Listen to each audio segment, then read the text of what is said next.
into Pakistani-controlled territory overnight, reportedly killing at least 26 people in what Pakistani leaders are calling an act of war. That's right, and the stakes could not be higher as both India and Pakistan have nuclear weapons. Lucas Tomlinson joins us now with more. Lucas.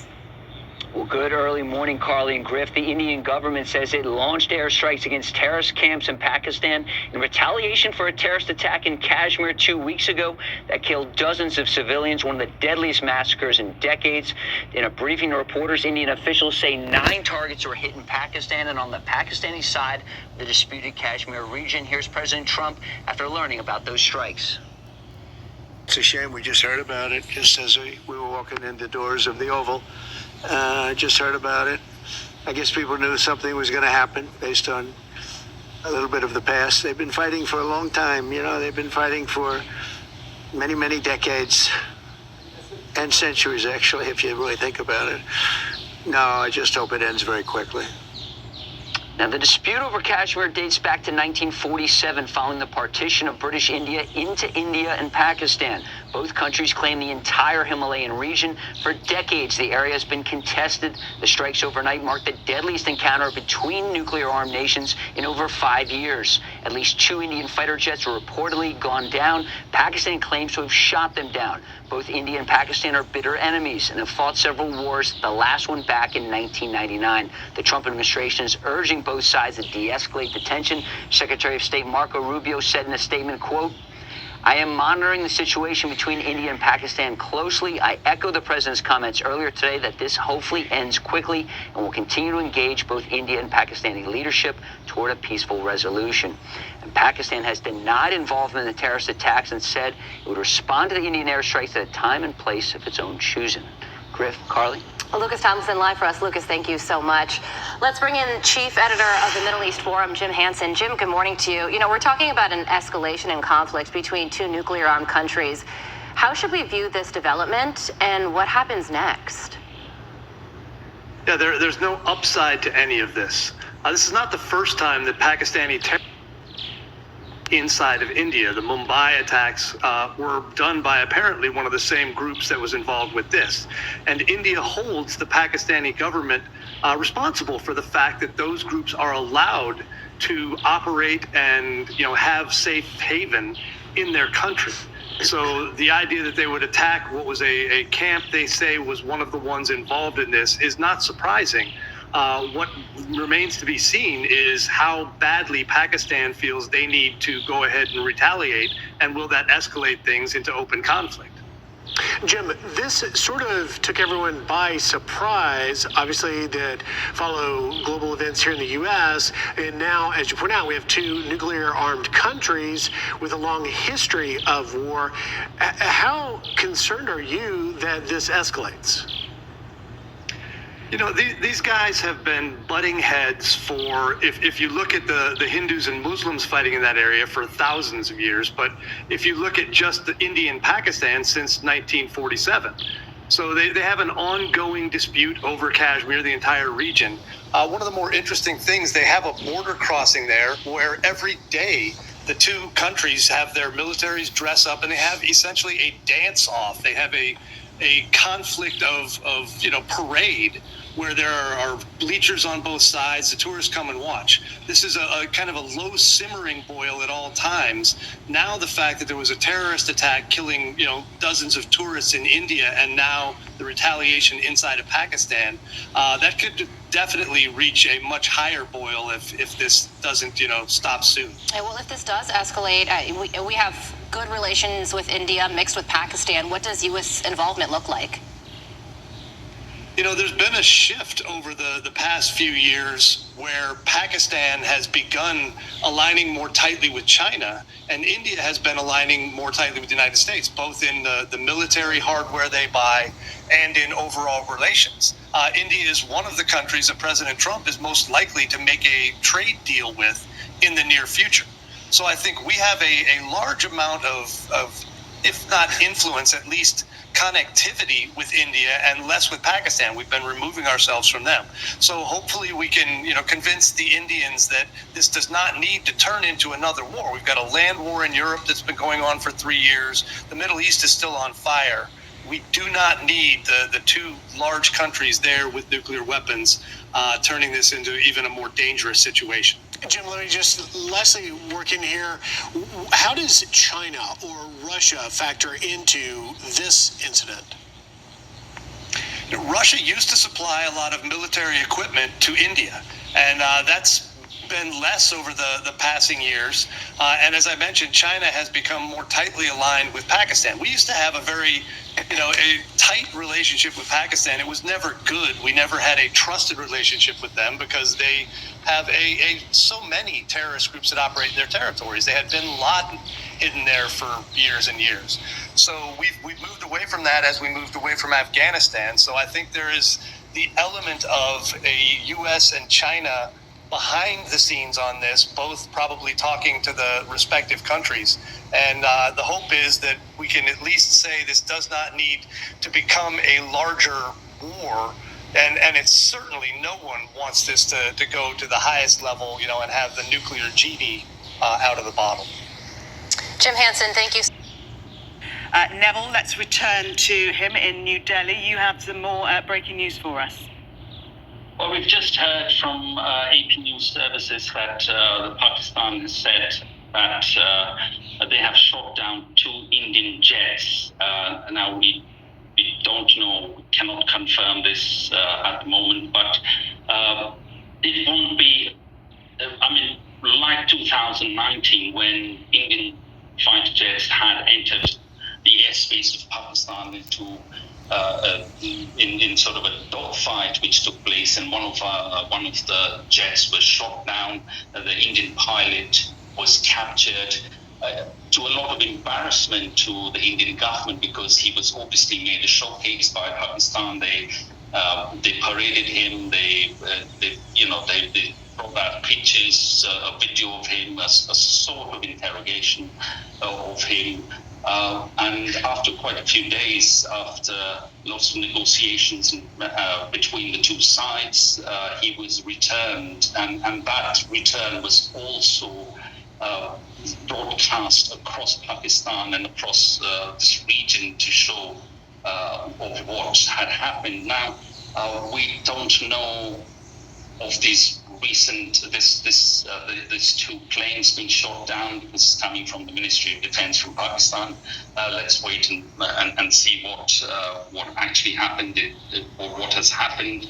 At the moment, there hasn't been any statement from the Indian side, and I presume they won't speak about it if this is true for some time. But nevertheless, it is not impossible that there would be incursions into Pakistani airspace by Indians, because it's happened in the past, in the 2019 attack on Balakot. Now, we have seen just this evening there was the Indian Air Force had put out a statement that they are conducting war games in Rajasthan, in the state of Rajasthan, which borders Pakistan further south of Kashmir, and these war games were to begin later tomorrow at about 9 o'clock at night, which will go on till Friday, early morning on Friday. Now, these were what the Indian Air Force has said, that these were just drills being conducted along the international border in Rajasthan, quite far away from where where these recent attacks have taken place in Kashmir. But nevertheless, there has been a lot of tensions between the two countries, and we are seeing it play out now in various shapes and forms. Tomorrow, that's Wednesday, almost half of the country's districts were going to go through a sort of a mock drill of which happened 54 years ago for the first time in 1971, where mock drills were conducted when India and Pakistan went to war in 1971. Since then, that's taken 54 years since then, the administration out here is going to conduct these mock drills with people in cities, in markets, in schools, at installations, at large infrastructure projects, power stations, etc. Mock drills will be taking place later at about 1600 hours tomorrow. Russian officials say a Ukrainian drone attack on Moscow forced several of the city's airports to close. So far, Moscow's mayor says there have been no reports of serious damage or casualties. However, emergency services are working to clear down drones from roadways. Joining us now live from London is CNN's Claire Sebastian. Good morning to you, Claire. So what more are you learning about this attack on Moscow? Rosemary, this is the second straight night that we've seen drones attacking Russia, including Moscow. This night, the Defense Ministry says 105 drones were shot down over multiple different regions, making it the larger of these two consecutive nights of attacks. About a dozen airports had to temporarily introduce flight restrictions, including 4 in Moscow, so some significant disruption there. Though, as you say, damage is pretty limited. No reports of casualties in any of these regions as of yet, but I think if we look at recent commentary and at past Ukrainian drone attacks, destruction isn't always the point here, given that we had comments over the weekend from President Zelensky saying that he couldn't make any guarantees to foreign leaders heading to Russia's Victory Day celebrations at the end of this week, given that Xi Jinping, the Chinese premier, is set to arrive in Moscow on Wednesday. I think this is quite likely designed to send a message, and we haven't had anything officially from Ukraine as of yet, but look, this is one way that Ukraine can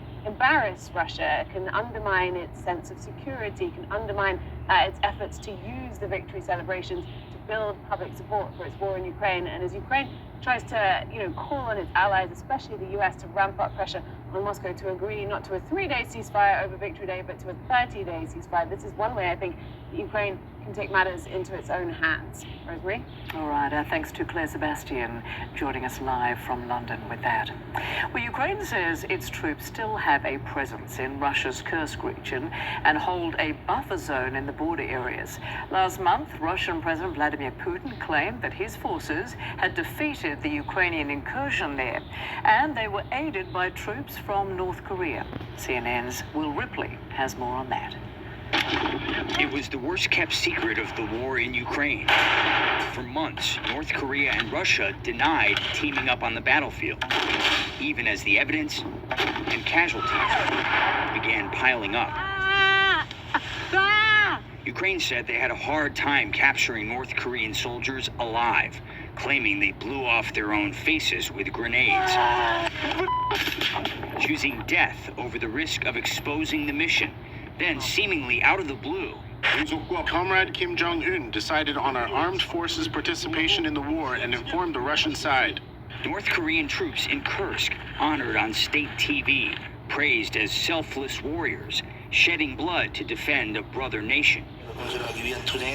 Kim Jong-un invoking a rarely cited mutual defense clause, saying Russian territory was under attack, and North Korea answered the call. What other reasons would there be for both of them to reveal this essentially at the same time? Right now, the Trump factor is perhaps paramount. They've got a strong alliance. They have some leverage. That leverage may have come at a cost. Ever since Kim and Russian President Vladimir Putin signed their sweeping military pact in Pyongyang, U.S. and South Korean officials say at least 12,000 North Korean troops have been rotated into Russia. South Korea's National Intelligence Service estimates 5,000 North Korean casualties, including at least 600 deaths. Even in a country with such restrictions on information, North Korea wouldn't be able to hide that many casualties from its people. Definitely not. And that may have been a big factor in why they had to come clean. CNN obtained handwritten battlefield notes from a dead North Korean soldier, revealing early days on the ground filled with loyalty, but not clarity. Diaries from 2 captured North Korean soldiers revealed many didn't know where they were or why they were fighting. The North Koreans even carried notes about using soldiers as bait in a drone attack. But Ukraine says the North Koreans are learning fast in real time, mastering drone warfare, artillery coordination, 21st century battlefield tactics, more valuable and deadly than decades of military drills. There's even talk of North Korean soldiers marching in Russia's Victory Day parade next week. Whether or not Kim shows up, the message to Trump is clear. North Korea is no longer on the sidelines. Will Ripley, CNN, Taipei.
About 20 Israeli fighter jets bombed numerous Houthi targets in Yemen in response to the ballistic missile attack that hit near Tel Aviv's Ben Gurion airport. Well, former IDF Staff Sergeant Johnny Daniels joins us now from Tel Aviv. So, Johnny, what can you tell us about these strikes? Well, look, unfortunately, it got to a point where Israel had to hit back. There wasn't a question of the fact that Israel needed to make a very strong statement here. These attacks from these Houthis are becoming a lot, and they got to a point where Israel had to step up. The United States has been good and strong at attacking the Houthis, but Israel needed to make that point as well. And what we still saw earlier today was this very, very strong attack of Israel on multiple sites in certain areas and specific areas throughout Yemen, connected to the Houthis that were used for terror activities. And, you know, we have to be very clear that this is just the start of it. Prime Minister Netanyahu was very, very clear yesterday that in addition to the Houthis, they're terror masters, they're puppet masters, they're people pulling the strings. The Iranians will also be on our targets as well, and definitely rightly so. So I think for a lot of folks, especially in the West, it's very confusing because so Hamas is right on Israel's doorsteps, Hezbollah right on the border in Lebanon, you know, Jabhat al-Nusra, ISIS, whatever, right on the border with Syria.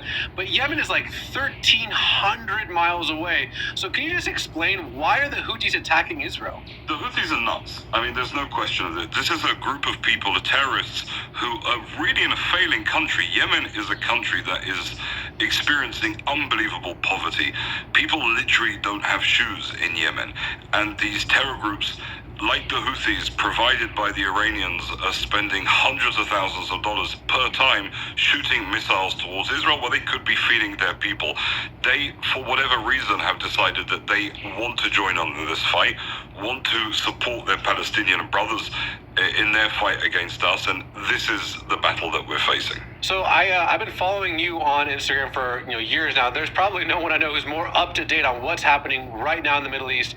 And I know you posted maybe 24 hours ago, whenever the attack happened, that a bunch of airlines have closed, have stopped their service to Tel Aviv because of the ballistic missile that the Houthis shot at, right next to Ben Gurion Airport. Is there any update on that? Are those airlines coming back, or do you think this is a new norm where the airplanes coming in and out of Tel Aviv are going to have to be cognizant of ballistic missiles from Yemen? No, look, I think that most foreign airlines obviously pulled on the day out of fear and concern and worry about what could be. Almost every airline has said that they're going to pause for the next day or two, obviously the non-Israeli airlines, but I believe that the vast majority will be back on schedule within the next few days. But, just to make this point even clearer, this isn't a nothing issue, right? 15,000 Israelis are stranded outside of Israel at the moment because they had flights booked from the States, from Delta and other airlines and United, who cancelled flights and have no way of getting home to their families. And it's a major problem, and obviously it impacts tourism. People understandably could get a little bit nervous about traveling. There is no need to be nervous. This is also a very important point that, this missile hit in the vicinity, but it did not hit the airport itself. It did not hit any runways, it did not hit any aircraft, did nothing of the sort. And all aircraft receive information that there is an incoming missile and move very, very, very far out of the way. So there's no fear of anything like that. Right. Well, I know it's extraordinarily late in Israel, like 1 o'clock in the morning. You're always awake. I knew I could find you just because you're always updating the world as to what's happening. So let me ask you this one last question. And I know you don't have a crystal ball, but we just did a story a few hours ago about how Israel approved, a massive offensive back into Gaza with tens of thousands of troops. It seems like the Israeli military is being spread a little thin. Do you see a quote-unquote head-on collision between Israel and the Houthis, or is this kind of more of a tennis racket back-and-forth annoyance, or could this turn into something bigger? No, look, first of all, the IDF definitely isn't being spread thin. We're incredibly strong, and we have all of what we need and the resources, especially now with the change in administration and with President Trump in office. Israel is incredibly strong and the IDF is incredibly strong. When it comes to the Houthis, look, at the end of the day, you're a difficult enemy to fight because they hide amongst a civilian population, and the United States Air Force and other forces from the United States have been hitting them for a very long time, and also not particularly, successfully to a degree. However, they still are always going to have these missiles. What we have to do is eventually take the head of the snake, which is Iran, and make sure that they stop getting missiles sent to them and brought to them, because the Houthis are not smart enough to be building those themselves. They're sent to them from the Iranians. Where in the last hour, a senior Hamas official has told the BBC that any negotiations or engagement with Israel are pointless while the current blocking of aid into Gaza continues. It comes after Israel's Security Cabinet approved a plan to greatly expand the offensive against Hamas in Gaza, with tens of thousands of recruits being called up. The EU says it fears the plans could lead to more casualties and suffering, and the United Nations Secretary has also expressed his concern. Let's speak to our Middle East correspondent, Yolande Nell, who's in Jerusalem. Tell us, why do we think the Israeli government is doing this now? Well, really, this is quite an extraordinary escalation that the Israeli government has announced. It said for the first time, really, that it could well stay in all of Gaza, in effect, occupying it. That is the current strategy. What it's trying to do at the moment is to put pressure on Hamas, really to destroy it and to try to bring back by force the remaining hostages that it's holding. It's thought that up to 24 could still be alive and held in the Gaza Strip. Now, at the same time, we do have President Trump, who's due to visit this region just next week to meet Arab Gulf countries. So we've had, some pointing out that Israel's plan comes at this moment where we've had, on the one hand, this real collapse in recent ceasefire efforts, and then a possible window of opportunity with President Trump coming to the region. And so that's why Israel seems to have made this plan and that laid out right now. It will take some time to implement, to call up all of those reservists and to get them into place. And there is, of course, this suggestion that's coming particularly from the US and from Israeli voices too, that this could be a moment for some new sort of innovation. But then we've got from this senior Hamas official, a reminder that we're at the moment more than 2 months into a situation where all aid has been blocked going into Gaza by Israel. We've got these warnings coming out on a daily basis of how the humanitarian situation in Gaza is deteriorating. Warnings too that starvation as a method of warfare is, in itself a war crime, and that Hamas really trying to put its own pressure here to get some action on aid being allowed back into Gaza.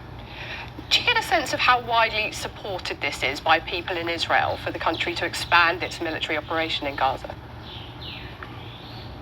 I mean, we have seen some really sort of notable comments in the past day since this plan was really outlined with the Hostage Families Forum, the main support group for those supporting the hostages, basically saying that the government has chosen, acquiring territories over the hostages, and they have sought to have a meeting with the Israeli military chief of staff to ask how he is expecting to try to protect the lives of their loved ones during this intensification of the operation expected to gather pace after President Trump's visit, if things go as expected. We've also got, opinion polls in Israel that suggest that a majority of the population is interested in a deal that would bring back those remaining hostages, even if that means ending the war in Gaza.